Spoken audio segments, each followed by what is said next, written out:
Semoga ada bukti. Lah seandainya pun ada buktinya nih, ada videonya. Misalkan memang ada videonya, yang menjadi pertanyaan saya ini bukan istrinya. Dan saya ketika itu bukan pacarnya. Terus kalian marah-marah itu ngapain? Saya tanya sama kalian.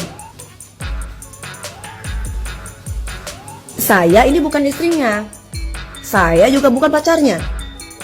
Terus saya mau marah-marah itu ngapain? Saya misalkan ya ada videonya memang Ruli begitu sama perempuan. Ketika itu, ya kan saya bukan pacarnya, saya sudah putus. Bedanya saya nggak pengumuman ke kalian. Penting nggak sih aku pengumuman sama kalian? Menjatuhkan orang untuk naik itu. Penting nggak kalau saya harus ngomong kalau aku udah putus sama pacarku? Kalau saya pribadi, kalau saya sih tidak menghebohkan, hanya saya shock. Karena saya sebagai orang terdekat dari Dewi, saya sudah menganggap Dewi itu sebagai adik saya. Kemana-mana kita bersama. Saya di sana melihat ada yang bersenang-senang.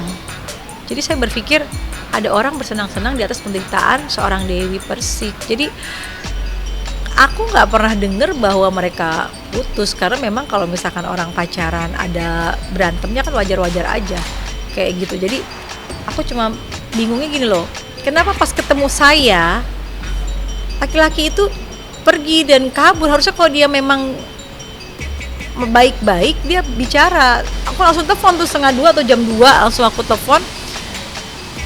Ada shock banget aku lihatnya, dan aku tuh yang kasihannya gini, adikku di rumah lagi sakit. Dewi itu lagi sakit, sampai dokter udah datang ke rumah. Dewi juga udah berobat ke rumah sakit, dia masih sakit, suaranya nggak ada, suaranya tuh bener-bener parah gitu, badannya panas, dia kayak keringat dingin. Dia lagi berpelukan loh, luar biasa, dipelukan, lagi ajojing kayak gitu kasarannya, lagi disco, lagi pelukan, lagi enak banget. Sedangkan adik saya Dewi itu lagi kesakitan, lagi sakit di rumah, dan dia tuh pulang kerja juga pulang, sholat, ngaji, zikir, itu aja kerjaannya. Tadinya saya pikir saya mau foto mereka, atau misalkan dia bicara baik-baik sama saya, Kak tolong kenalin Kak, atau Kak saya lagi ada masalah nih sama Dewi, gimana solusinya, kan enak bicara seperti itu kan saya bukan musuh sama dia kan. Tapi alhamdulillah ini mungkin petunjuk dari Allah, petunjuk sholatnya dia, jadi diberikan petunjuk bahwa mungkin ini bukan yang terbaik. Menurut saya kalau laki-laki sudah urusannya perempuan itu tidak baik. Jadi semoga Allah memberikan yang terbaik buat Dewi. Kalau dibilang belum cocok, tidak ada manusia yang sempurna. Menjalani segala sesuatunya kan untuk mempelajari sifat dan perilaku masing-masing. Imam kalau udah imam berarti tandanya dia pasti punya iman gitu. Aku nggak kepengen balik lagi, aku kan perempuan yang keras kepala. Aku harus dapat laki-laki yang bisa ngayomi aku, yang bisa sabar menghadapi aku. Gimana sih jadi istri yang baik itu seperti apa? Jadi suami yang baik itu kayak gimana? Target menikah? Nggak tahu mas, masih belum, terserah lah, pokoknya kapanpun kalau Allah mau kasih ya nikah.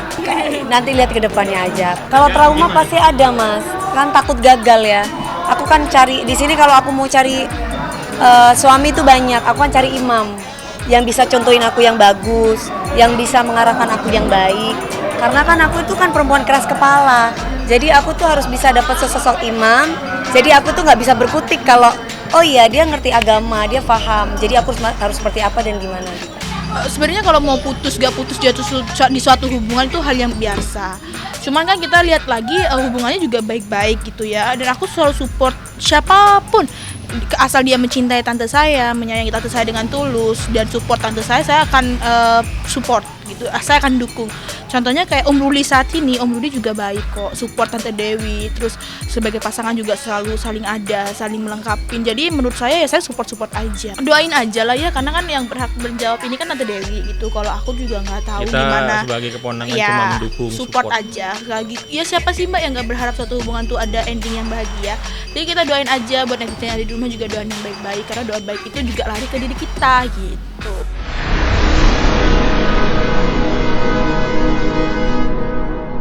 Jadi jangan lupa untuk subscribe Cumi Cumi. Ditekan ya tombol lonceng merah.